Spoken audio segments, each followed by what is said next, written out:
Chers amis, bonjour. Alors, la paracha de cette semaine, c'est la paracha de Bo. La paracha nous parle, au début de la paracha, justement, nous parle des trois dernières plaies que Akadosh Baruch Hu a envoyées en Égypte, qui est la Makat Arbé, c'est les sauterelles, Makat Rocher, l'obscurité, et Makat Bechorot, justement, à la fin, c'est la mort des premiers-nés. Et la paracha ensuite va continuer justement à nous parler un petit peu de la préparation, justement, de la libération du peuple juif qui était en Égypte pour sortir, pour recevoir la Torah et rentrer en Eretz Israël. Et cette préparation à travers la Makat Bechorot, qui inclut aussi toutes les lois concernant les matzot, concernant le Korban Pessah, etc. Mais ce que je veux m'attarder aujourd'hui, justement, c'est sur la première partie de la paracha. Parce que quand on regarde la première partie de la paracha, au premier verset, il y a un verset qui essaie de comprendre un petit peu pourquoi je me crois envoyer justement toutes ces plaies. Alors il est marqué pourquoi, la Torah nous dit « Ou les mains tesaper, be'ozne bincha, ou ben bincha, et asher italalti bemitzraim, ve'tototai asher samti ba v'yadatem kian yashem » Ça veut dire que pourquoi je me crois envoyer toutes ces plaies-là en Égypte, c'est justement pour renforcer la émouna du peuple d'Israël. Pourquoi ? Parce qu'étant donné qu'ils sont tentés à sortir justement d'Égypte, de recevoir la Torah avec justement comme but justement de dévoiler justement Akadosh Baruch Hu dans le monde durant toute l'histoire. Donc il faudra une émouna très très très très forte. Donc Akadosh Baruch Hu, qu'est-ce qu'il va faire ? Il va envoyer des plaies pour renforcer la émouna. Mais là, une des questions qui est posée par tous les commentaires, c'est de savoir exactement pourquoi Akadosh Baruch Hu a envoyé 10 plaies. Il aurait pu envoyer une plaie et faire une très grande manifestation dans le monde entier, et c'était fini. Et on serait sorti d'Égypte et pas voir, c'est tout. Mais voilà qu'Akadosh Baruch Hu, qu'est-ce qu'il va faire ? Non, il va envoyer 10 plaies. Donc la question se pose, pourquoi envoyer 10 plaies ? Alors cette question a été posée par le Kli Yakar dans Parashat Vayera, et le Yakar va nous dévoiler un secret fondamental. C'est qu'en vérité, à travers les 10 plaies, le grand chidouche qu'il y a dans cette histoire, c'est que les 10 plaies, non seulement chaque plaie va dévoiler justement jusqu'à combien Akadosh Baruch Hu maîtrise toutes les forces et tout le monde entier. On va voir tout de suite. Mais non seulement ça, on voit qu'en réalité que les 10 plaies n'ont pas été données par hasard. Pourquoi le Nil ? Pourquoi les tzfardim, c'est-à-dire les grenouilles ? Pourquoi le Makat Rocher ? Pourquoi Arbé ? Toutes ces plaies-là, ils ont été justement parce que Akadosh Baruch Hu justement a voulu venger justement toutes les souffrances que les Égyptiens se sont abattus pendant 210 ans sur les blés Israël, et à travers les 10 plaies, Akadosh Baruch Hu, mesure par mesure, ils vont être justement attaqués avec ces 10 plaies. Et quand on fait un petit calcul, on voit comme ça. C'est qu'en vérité, voilà, Makat Dam, pourquoi faire ? Akadosh Baruch Hu envoyé Makat Dam, pourquoi Makat Dam ? Alors il est marqué comme ça. Parce que Akadosh Baruch Hu d'abord a voulu montrer, parce que Pharaon, il savait très bien qu'il y avait un Dieu sur terre. Mais lui, il a pensé qu'il y avait un autre Dieu. Il y avait 2 dieux, il n'y avait pas un seul. Viens, Akadosh Baruch Hu, qu'est-ce qu'il fait ? Je vais te montrer que ton Dieu, c'est moi le Melech HaMelachim, c'est moi le roi des rois, c'est moi qui domine tout. Et on voit que c'est pour ça que le sang, que le Nil a été attaqué d'Afrique avec le sang. Ensuite, on voit la suite. On voit aussi au niveau des grenouilles. Je vous ai dit, non seulement les eaux vont être atteints, mais aussi on va voir que les eaux eux-mêmes vont témoigner que c'est lui qui décide, quand les grenouilles vont sortir des eaux justement et rentrer en Égypte. Et ils vont faire Messirut Nefesh pour rentrer dans les tanourim, c'est-à-dire dans les fours, pour sanctifier le nom d'Akadosh Baruch Hu. Et ensuite, Akadosh Baruch Hu dit, on aurait pu dire qu'Akadosh Baruch Hu il domine uniquement les eaux. Viens, Makat Kenim, Dam Tzfardea Kenim. Et les Kenim, justement, c'est justement le rat du sol. Donc on voit qu'Akadosh Baruch Hu il domine aussi le sol. On va dire que peut-être maintenant, Akadosh Baruch Hu domine justement les eaux et la terre, mais peut-être Akadosh Baruch Hu ne domine pas les hommes. Parce que les hommes, justement, ils sont tellement différents, et donc Akadosh Baruch Hu n'a pas justement il n'arrive pas à dominer l'homme. Viens, Akadosh Baruch Hu, qu'est-ce qu'il fait ? Il va porter le déver. Le déver, c'est le harov, le harov. C'est quoi le harov ? Le harov, c'est tous les animaux qui étaient complètement mélangés, et Akadosh Baruch Hu va les faire venir justement en Égypte, et pas à Goshen. Pourquoi pas à Goshen ? Pour montrer qu'il domine Akadosh Baruch Hu entre les tzadikim et les rechaïm. Il maîtrise aussi entre les hommes, entre les tzadikim et les rechaïm. On aurait pu penser maintenant que peut-être, avec les animaux, Akadosh Baruch Hu domine entre les hommes, mais il ne domine pas les animaux. Bien que je dit, même dans les animaux, je domine. La preuve, je vais envoyer ma quête des vers. Ma quête des vers, justement, c'est toute la peste qui était dans les animaux pour tuer les animaux. Je vais distinguer les animaux du peuple juif, du peuple d'Israël et les autres animaux. Plus fort que ça.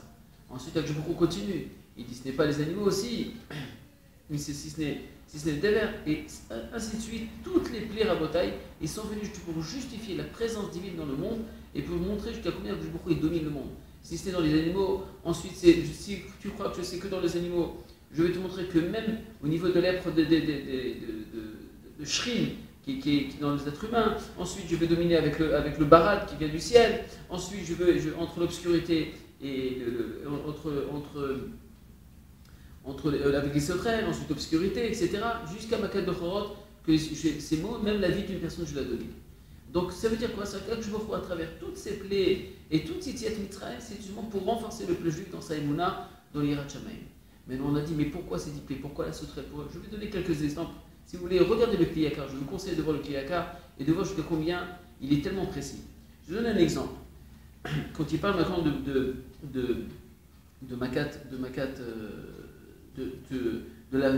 la plaie qui a été sur le Nil, il y a marqué là-bas, Veine Makat Yeor, Be'avon She'amar Paro li Yeor Yori, Vani Asiteli Sitali. Parce que lui, il s'est prétendu, le Paro, que c'est lui justement qui a créé le Nil, et c'est lui qui le Nil même qui est le Dieu, ou Be'avon Ashlachat Abanim Leor. Étant donné que Paro, qu'est-ce qu'il a fait? Il a envoyé tous les enfants dans le Nil, donc il a été condamné, le Nil a été condamné.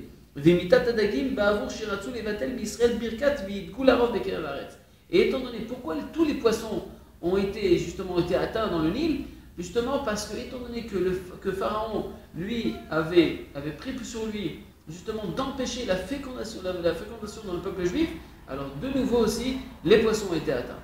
Ça c'est au niveau de tous les makot, vous pouvez voir là-bas, c'est vraiment impressionnant, je vous conseille de le lire pendant Shabbat, c'est vraiment beau à voir, le Kli Yakar qui se trouve dans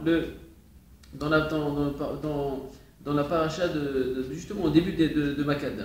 Je vous conseille de lire là-bas.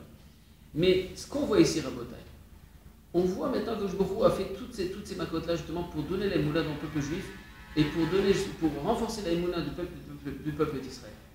Mais le problème, c'est qu'aujourd'hui, on peut se poser la question, pourquoi Akadosh Baruch Hu, à l'époque, il a fait 10 miracles? Donc c'est facile qu'il y avait la émouna, le peuple juif, il a cru. Mais aujourd'hui, quel miracle qu'on a aujourd'hui? Et en plus de ça, on a voulu pas voir aussi des gens aujourd'hui qui sont tellement détachés un peu de la Torah et qui peuvent se poser la question, pourquoi toutes ces lois, pourquoi toutes ces mitzvot? Rabotai, dans la paracha de cette semaine, la Torah a prédit justement toute notre génération. Regardez ce qui est marqué. Ve'aya, ki tavo el haaretz asher iten Hashem lachem. Quand vous arriverez en Eretz Israël, il va y avoir une époque où vous allez venir en Eretz Israël. Vient la Torah, qu'est-ce qu'elle nous dit? Qu'Asher diber Ushmartem et avoda azot.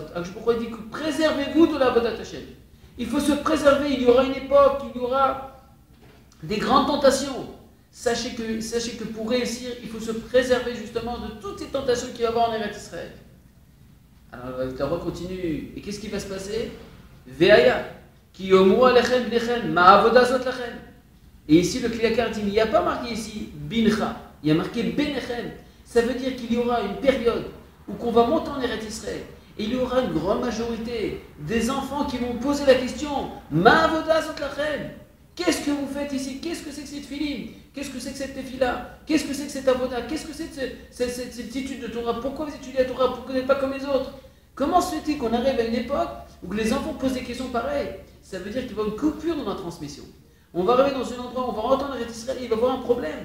Et de là, nous dit le Kli Yakar, c'est pour cela qu'il y a marqué Ushmartem.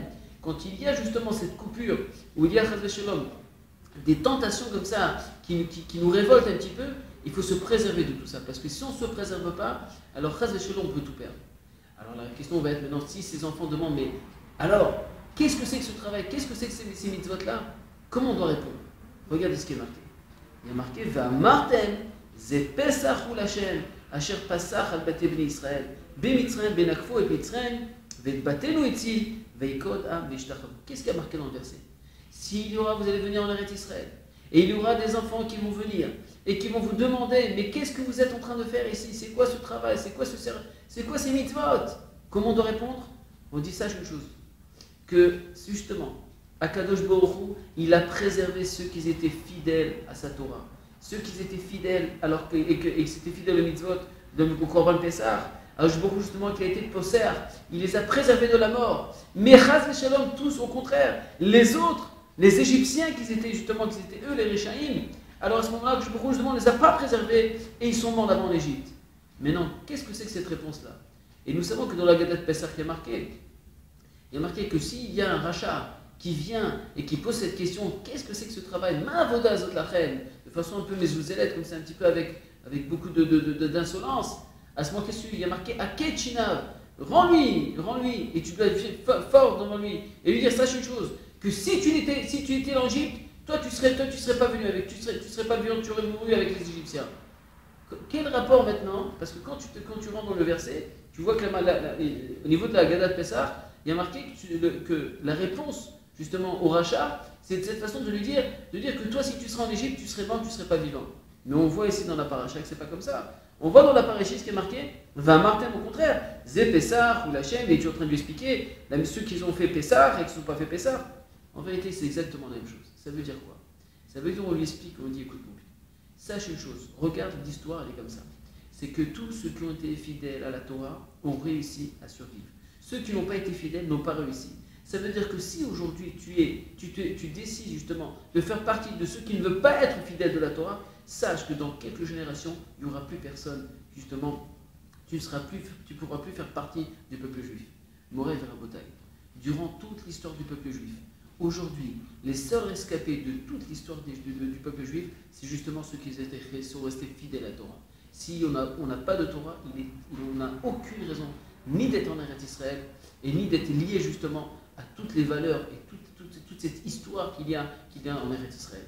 Donc si on veut avoir la garantie aujourd'hui que dans 50 ans, il restera encore des Juifs en Eretz Israël, il restera encore des Juifs là dans le monde, tout dépend justement, c'est ce qui est marqué ici dans le paracha, tout dépend jusqu'à combien qu'on est fidèle à cette Torah. Et c'est pour ça que juste avant il y a marqué Ushmartem, quand vous arrivez en Israël, Ushmartem et Avodah Hazot. Ça veut dire qu'il faut se préserver. Pourquoi? Parce qu'aujourd'hui il y a beaucoup de tentations. Nous sommes aujourd'hui dans la dernière génération, la génération d'avant le Mashiach. Et nous savons que le Tzara, il ne reste pas beaucoup de temps. Qu'est-ce qu'il fait le Tzara? Il va taper dans tous les domaines. Partout, il va taper très fort. Pourquoi? Parce qu'il sait que c'est bientôt la fin. Donc il est obligé maintenant de taper très très très fort. Donc c'est à nous de résister et d'être intelligent et de comprendre. Si on regarde il y a 50 ans, qui c'est qu'on aurait pu imaginer? Toutes les plus grandes saletés qui peuvent exister, ils étaient loin de nous. Ils étaient au fin fond de la ville. Aujourd'hui, les plus grandes saletés, tu peux les avoir dans ta maison, dans ta chambre à coucher, dans la chambre de tes enfants avec un petit appareil. Donc si Akadosh Baruch Hu, si la Torah lui dit écoute, quand tu vas arriver en Eretz Israël, elle nous a déjà prédit de ce qui va se passer. Il y aura une époque où il y aura des enfants qui seront loin de la Torah, qui vont te poser la question. Sache que c'est le moment justement de te réserver, de te préserver et de faire passer le message. Et qu'on arrive tous à comprendre que la seule garantie de l'existence du peuple juif, c'est l'éducation de nos enfants. Jusqu'à combien on est prêt justement à s'investir et les mettre justement dans les bonnes écoles pour préserver justement cette Torah et les mitzvot. Je vous souhaite Shabbat Shalom.